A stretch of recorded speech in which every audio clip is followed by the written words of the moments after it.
RRBs 2025 की तैयारी कर रहे हो, बोर्ड्स एंड स्ट्रीम मुश्किल लग रहा है, ऐसा लग रहा है पेपर में इसका क्वेश्चन बनाकर नहीं आ पाएंगे, अगर लग रहा है ना तो 4 बातें बताऊंगी, वो बस आप लोग सीख जाओ। अगर वो सीख जाओगे ना क्वेश्चन 100% आप आरआरबी में बनाकर आओगे। आओ वो 4 बातें सीखते हैं। देखो, सबसे पहले तो जब भी आप क्वेश्चन पढ़ रहे हो, speed of boat in still water x kilometre per hour से हम x से डिनोट करते हैं, वो आप लिख लेना। स्पीड ऑफ वाटर करंट या स्ट्रीम जिसको हम डिनोट करते हैं y किलोमीटर पर आवर से, x और y की वैल्यू गिवन है अगर क्वेश्चन में, तो वो लिख लो। इसमें टर्म आती है डाउनस्ट्रीम एंड अपस्ट्रीम। डाउनस्ट्रीम की स्पीड होती है इन दोनों का addition, speed of boat in still water plus speed of current. Upstream की स्पीड होती है speed of boat in still water minus speed of water या करंट, ठीक है। डाउनस्ट्रीम होता क्या है?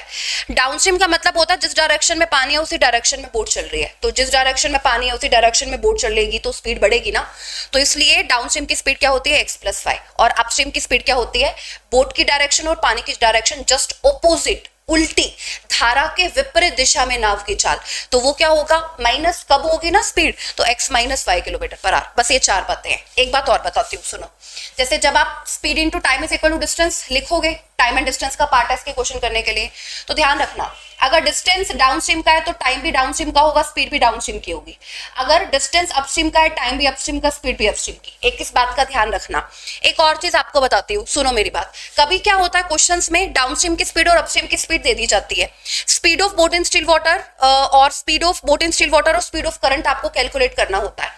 तो कैसे करोगे? x की वैल्यू कैलकुलेट करने के लिए इन दोनों का एडिशन बाय में 2, y की वैल्यू कैलकुलेट करने के लिए क्या करोगे, डाउनस्ट्रीम की स्पीड माइनस अपस्ट्रीम की स्पीड बाय 2, ठीक है।